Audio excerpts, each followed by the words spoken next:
In less than 2 years, my company Media Scaling has grown to a team of more than 100 people, generating anywhere from 300 to 600 million views per month for many of the top consumer brands and personal brands on social media. And in this video, I'm going to show you the 4 exact steps of how we did this and how you can do it too. So, step one with this is you have to create your undeniable offer. And to do that, you have to first know what you're going to sell and who you're going to sell it to. Now, it could be an entirely separate masterclass and video of you identifying what is it that you're going to sell, but just ask yourself, what is your expertise and what is the biggest problem that you can solve?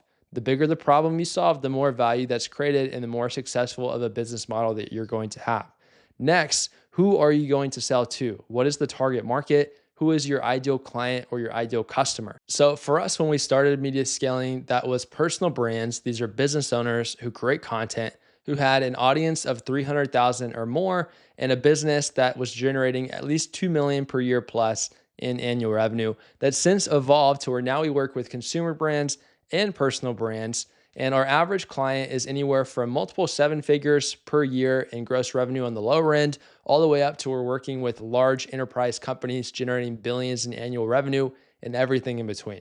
So going back to what is the biggest problem that you can solve? What is your expertise? You need to ask yourself, who is that person that you can solve the problem for? And then get into the total addressable market. It's called TAM. If you're selling lower ticket products, this is usually in retail and e-commerce. I would define this as anything from $200 and below. You want to have a larger TAM, a larger total addressable market, so you really can scale the business. Now, if you have a higher ticket service or a higher ticket product that's, let's say, in the thousands of dollars and beyond, then you can start to have a smaller TAM overall because you can get more niche with what you're offering to people and still have a lot of scalability within the business. And then once you identify the target audience that you are selling to, the more specific you are of calling them out and the more specific you are of speaking to the problems that they're dealing with and the dream scenario that they want, the more effective your marketing is going to be. And the last side tip, if you have a higher ticket service-based business, sell to rich people. They pay better, they stay longer, they're easier customers to deal with, they're also easier to generate results for, and all those make for a much better business. Last thing, is the market growing or is it dying or is it stagnant? This plays a massive role. The higher of a growth market that you're getting into, the easier success is going to be. This really comes down to catching trends. If you're in a market that's growing at 100% or more year over year, you're going to see a lot of fast growth because if you just remain with the growth rate of the marketplace that you're in, your business is going to grow 100% year over year. That's going to produce massive compounding results on the back end of it.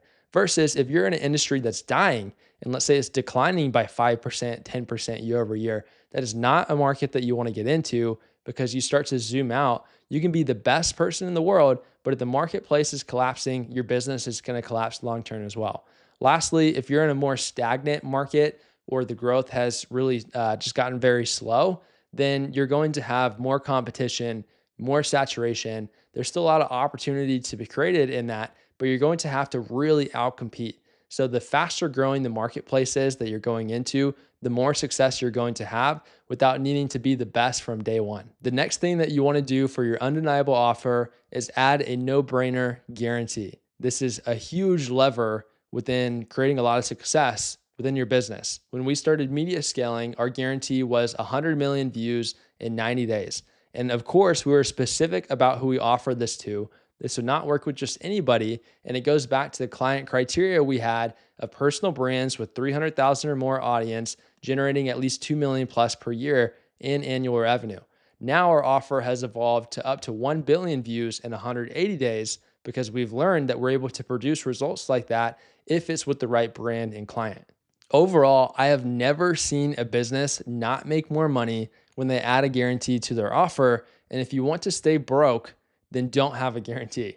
But if you want to make a lot more money and really scale an operation, you have to add a guarantee to your offer. It shows a lot more confidence to the client or to the customer you're selling to that you're going to do what you promised that you're going to do and that you're good at it and that they're going to be happy investing into you as a service or as a product Versus when you don't have a guarantee, that confidence is gone. There's too much risk in the buying decision for your customer. Now, there are different types of guarantees that you can include, and you can really get creative with this. When you have a lower ticket product that's like a couple $100s or less, then I like having a unconditional money back guarantee, where if they don't like the product for any reason, they can ship it back and you give them their money back. It's unconditional. You're going to have much more success doing this versus any other type of guarantee. When you start to get into the higher ticket service-based business, you can have what's called a results-based guarantee, which is better than money back because you're guaranteeing them the result of why they want to work with you in the first place. And so how that could work is you guarantee them an XYZ result by a certain time frame or a certain promise. And if you haven't hit that guarantee by the time frame, maybe you work for free until you do. Or maybe they get back 50% of their investment. Maybe you can still do a 100% money back guarantee if the business fundamentals can survive and take on that risk. And if you have a basically 95% plus success rate, then that's an even stronger guarantee because again, they're risking nothing if you don't produce the result that you're saying that you are. And then most importantly, out of all of this is you have to know how to fulfill at an exceptional level. You don't want to be mediocre. You want to be the best, especially when you're selling to more successful people. That starts with your onboarding process if you have a service-based business. You want it to be streamlined, you want it to be dialed, you want it to be pristine, and the client or customer should never have to guess of what's going to happen next, right? So anytime that you're speaking with them, always schedule the next appointment or always schedule the next call before you wrap up your appointment or call with them in the first place. That way they know what's going to happen next. And then you or your team should be sending them daily updates. Regardless, even if nothing happens, let them know like, hey, we still have some moving pieces on our end. Everything's going, super excited for this. You can leave it at that. And when you do have updates, just give them a high level bullet point update every single day so they know that they're being taken care of, they know things are still moving, and they feel good about the investment that they made in you and your company. We also understand that the onboarding process is one of the most important pieces of having a very high level of client satisfaction. So we've taken it to an extreme and we built a very comprehensive, very detailed visual flowchart. We use Miro.com for this, but for our client onboarding process, we have everything mapped out for the first 6 months, step by step, day by day, even hour by hour in the earlier stages that map out exactly what our team needs to do, all the processes and SOPs, which stand for standard operating procedure, that they need to follow, message templates that we're sending out, assets that we're creating for the clients. All of it is mapped out step by step by step in our full onboarding flowchart that we follow internally. You have to get extremely granular and detailed with this if you want to be the best and work with the best. I believe it's also very important to offer top level support. So I'm huge of every single one of our clients feeling like our team is their internal team. We don't follow the normal 9 to 5, and we tell every client that if they reach out, whether it's early morning, late at night, everything in between, they're going to get a response from our team almost immediately. Maximum, I'd say an hour if we're in meetings or something's going on, but we're extremely responsive. We are easy to get to at all hours of the day, early morning, late at night, weekends included. And that is a huge edge that a lot of agencies and a lot of service-based businesses don't offer for their clients. And I think it's a no-brainer thing to offer because that's also what, again, is going to produce the best results and allow you to have the best business in your market and a very scalable service. On top of being very easy to access and very fast in communication, we also have weekly call cadences with our clients. They can scale it back to bi-weekly or monthly by request. And that does happen a lot of the time once we get things really streamlined and dialed and our service kind of becomes something that runs on autopilot when it comes to the client and their team's involvement. But especially at the starting stages, you want to have as frequent of a regular communication cadence as possible to just make sure that there's alignment across the board, a lot of collaboration going on back and forth between the team, and your client is very happy with everything that's being produced each step of the way. And next, your client should never be blind of what's happening and the results that are being produced. And this comes down to incredible reporting. We had software engineers develop a custom API scraper and then very, very extensive tracking dashboards that we set up for all of our clients, updated on a daily basis that shows every result that we're producing.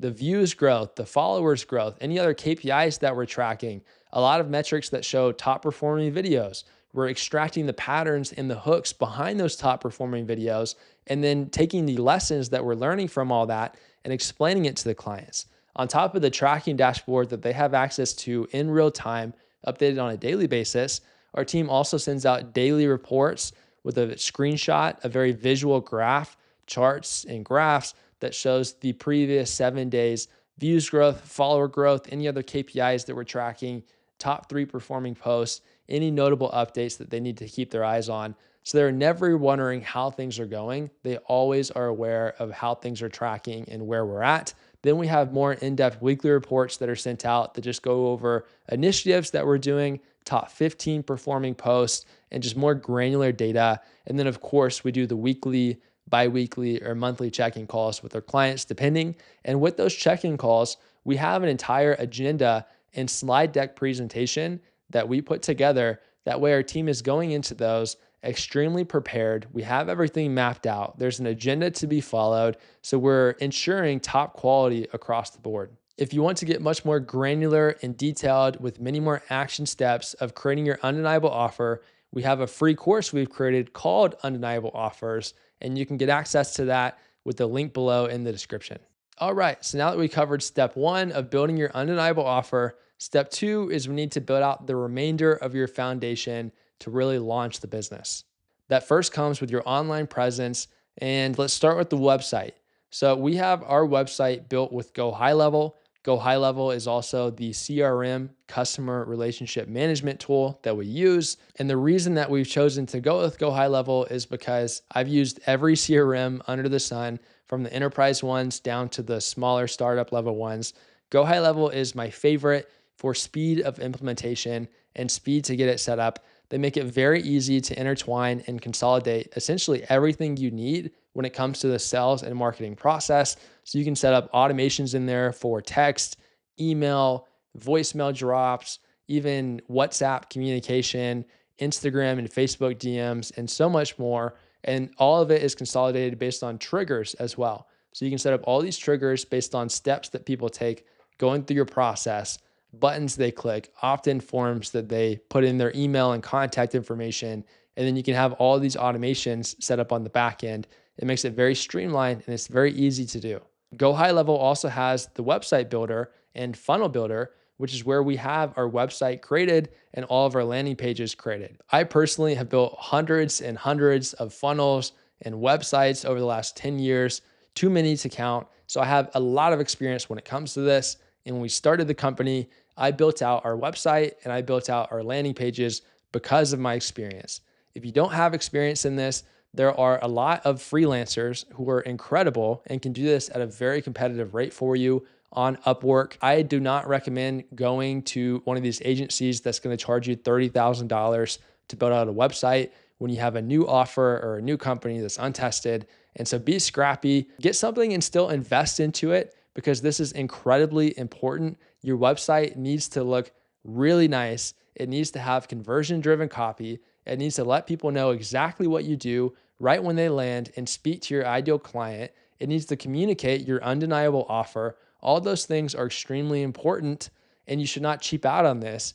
The design needs to be incredible. You need to have 11 out of 10 standards, because that is the first impression that you make with so many people who come to you. And you have no idea the amount of business that you lose and the amount of money that you lose of people who never talked to you in the first place because they went to your website and they weren't impressed. On the website, I'm a big fan of having your undeniable offer with the guarantee as the headline. So when people land to our website, we're letting them know that we guarantee consumer brands and personal brands up to 1 billion views in the first 180 days working with us. And we have a little explanation of how we do that by creating a lot of additional sub accounts for each brand across platforms and distributing thousands of pieces of content for them in top quality. They get all of that right at the top of our website. Then, next step, very important, you should have an explainer video.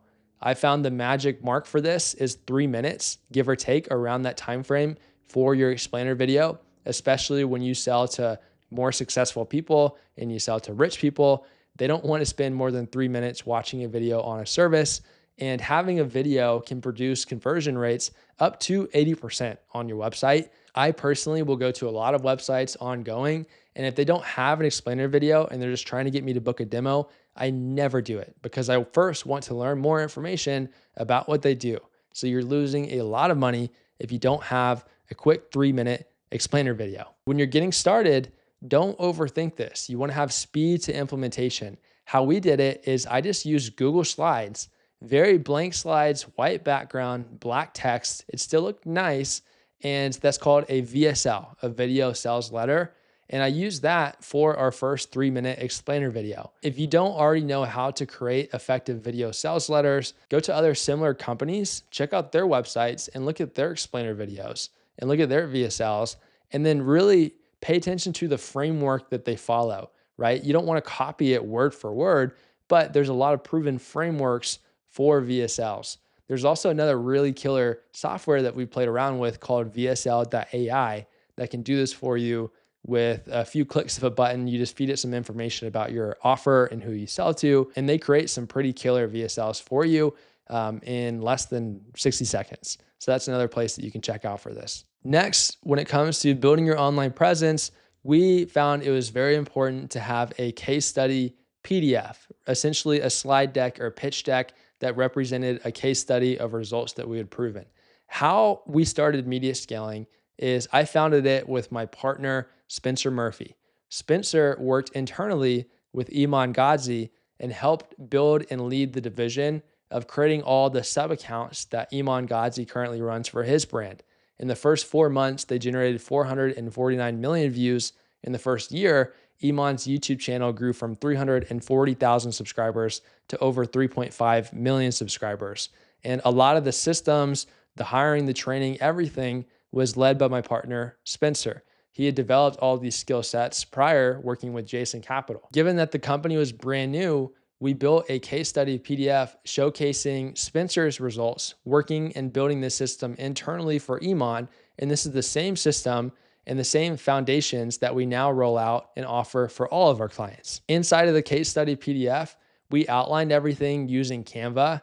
I'm not a designer, Spencer's not a graphic designer, but we knew what we wanted it to say in the framework that we wanted it to follow. So we outlined all of that within Canva, and you want to have benefit-driven copy. You want it to be simple. When people are going through a pitch deck or a case study deck, they're really skimming through it quickly. So you want to have everything be very digestible and just showcase how badass you are. Showcase the before and after results. Showcase the most important KPIs, and then have a FAQ section on there that answers common questions, i.e. also handles objections that they may have when they're going through the case study. And most importantly, you want to have calls to actions, CTAs, inside of that case study PDF. We had clickable buttons. You can do this with the PDF. Literally Google how to add clickable links to a PDF. There's free softwares that do it, that led people straight to booking a call on our calendar when they were going through our case study PDF deck. Next, when it comes to building your foundation, is having core values. Our core values are greatness, integrity, and creativity. For greatness, we hold an impeccable standard of nothing less than greatness in every action we take. Integrity, we hold utmost integrity on screen and behind the curtain. We keep a constant focus on creativity in order to excel and innovate at the highest level. That's our 3 core values. These truly become the backbone and the foundation of your company. So much so that Jim Collins wrote the incredible book, Good to Great. So good. And he has full chapters that outline the importance of core values. There's no company that has ever achieved greatness without core values. Anytime I come across a company that does not have core values, I know how important it is, where I almost immediately don't want to work with them. And I know that they're not a large, successful, fast-growing company because I know the importance this creates. It becomes the guiding light for you and your team of every action that you take, the moves that you make, who you choose to work with, who you choose to bring on your team. These core values are non-negotiable. People have to fit these core values and beliefs and traits. And when you have your core values, it attracts the right people and it retains the right people who you want on your team, because people who really resonate with it are going to run towards working with you, and people who don't aren't going to apply to work with you in the first place. And it's one thing to have them in place, it's another to make sure that you and your team are constantly aware of them. Everyone knows what they are, and they are everywhere within the company. So we have our core values all over the place. We have it in so many of our internal docs and resources. We have monthly company-wide meetings, and on every single one of these meetings, we're always going through our core values on there. We have it in our Zoom waiting room videos. We have it throughout our Slack. We have it in company emails that are sent out. Our internal team brings them up on calls constantly. So everyone on the team is aware of the core values that guide us. It really weakens the effectiveness of this if you just, think through what you want for your core values one time and you map it out and then nobody else knows it. You have to make everyone in your team know it. You have to exude it yourself. You have to speak on them constantly and watch what happens and watch the scalability that it creates for you and your organization and the positive impact it creates for your culture. And that leads into the next step. We found it was very important for us to have a mission and a purpose for our company. So Media Scaling's mission is to work with the world's top brands and entertainers, getting their content in front of as many people as possible with the core belief this is one of the greatest ways to create lasting positive impact for generations to come. I truly am a product of social media and information that I saw on it. I grew up in a small town in Texas. I had no exposure at all when it came to business and mindset and self-development and so many aspects that have made me who I am today until I was exposed to that through social media.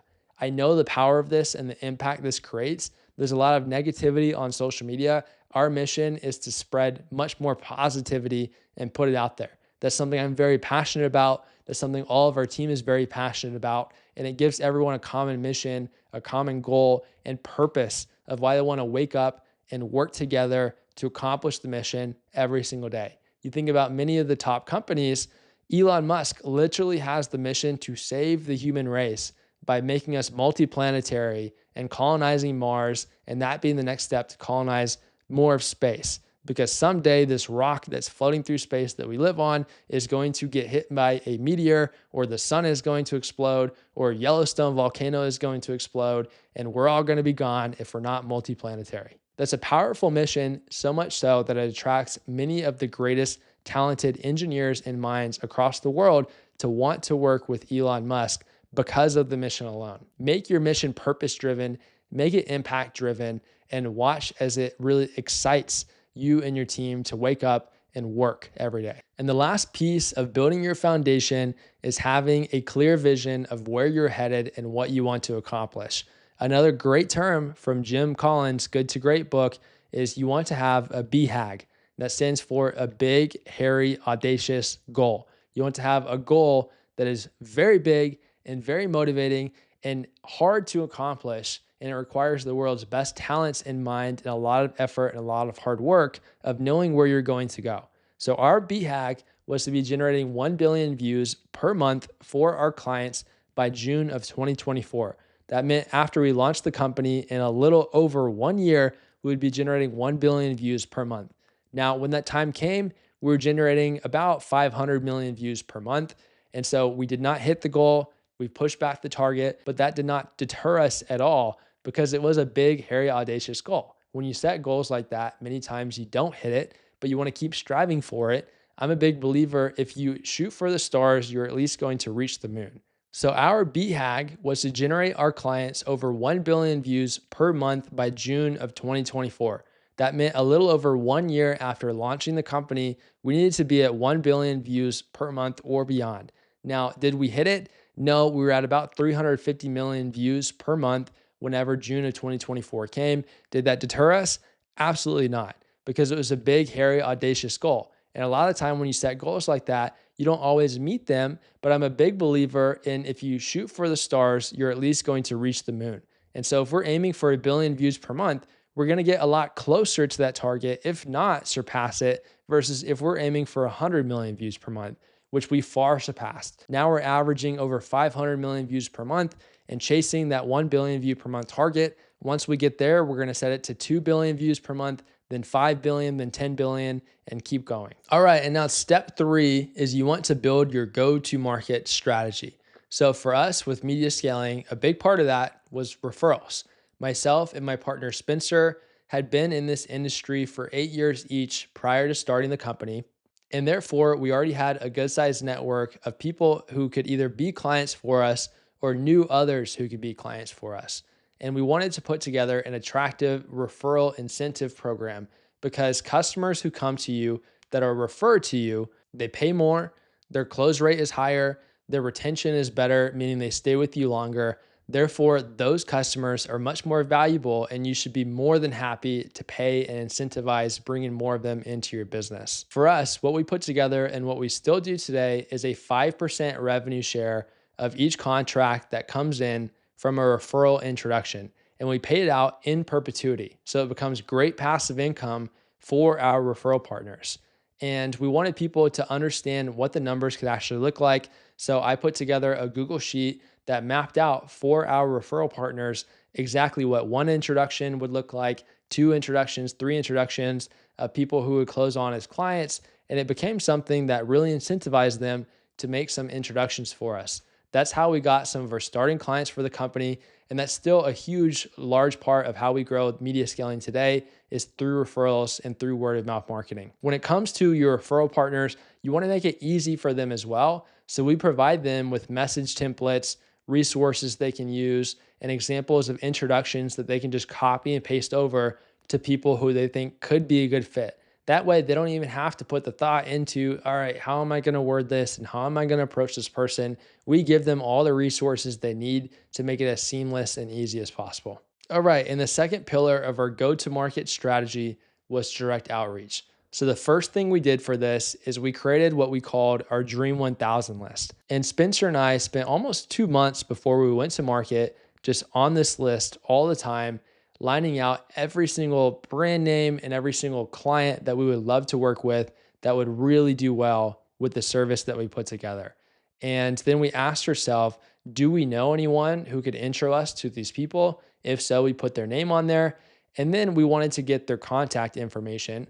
So you can go to upwork.com and there's a huge marketplace of people who specialize in finding anyone's contact info. So you can type in data scraper or data analyst, you can type in finding emails, and plenty of people will come up who use a variety of tools to do this for you at a very, very competitive rate, especially compared to what it can produce for your company. So after we find all their emails, we also included a lot of data about their socials, their subscriber and follower base, what kind of growth rate they were looking at. And we used all these metrics to almost know their numbers better than they did. And we're including a lot of this as personalized and custom and manual email outreach to them. So when you're putting the email outreach together and you have a very niche market, especially if you're targeting a more sophisticated market, I have seen best results doing this manual and personalized versus automating all of this. There's AI softwares that are getting better and better, but at the end of the day, I still see best results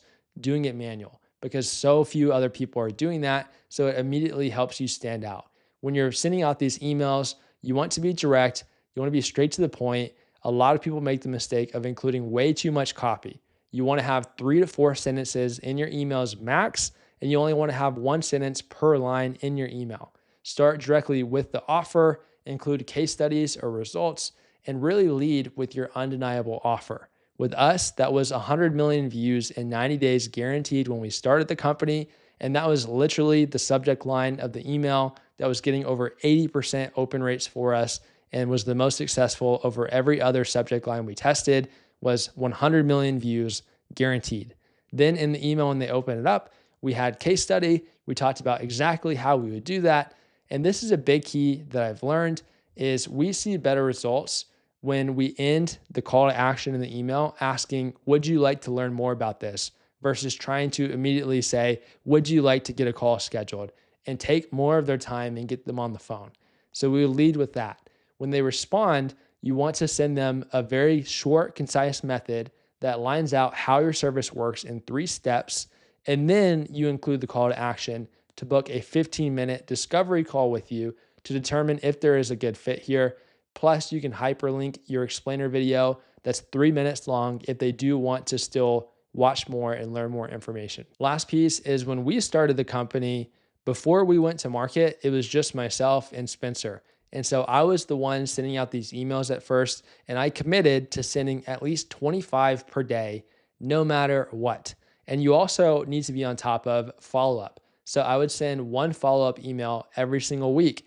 And that starts to stack up to where on a weekly basis, you begin doing a lot of outreach. And it very quickly created a lot of traction for us. We were getting book calls with very large brands, with large followings and notable people. And that's also how we signed a few of our first clients with the company. Now, for all of this to work, you need to also have a dialed sales process.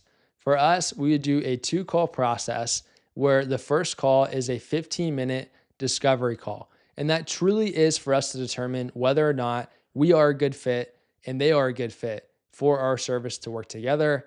We have just a few questions that we ask through that process.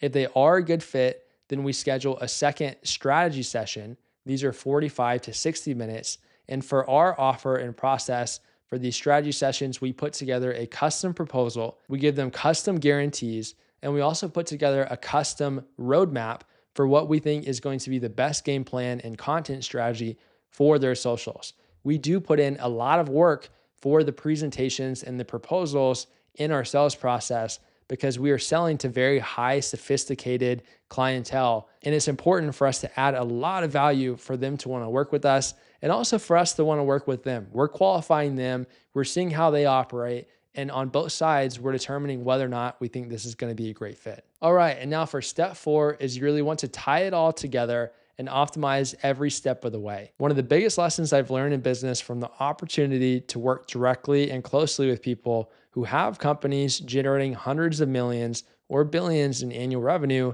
is operating based on the theory of constraints. And what you want to do is look at what is the biggest constraint in your company, where if I solve this constraint and I optimize this one area, it is going to produce the largest level of output on the other side. When you launch a company, there are so many things you can do at all times. There's fires that are happening left and right, and it's incredibly important to focus and prioritize.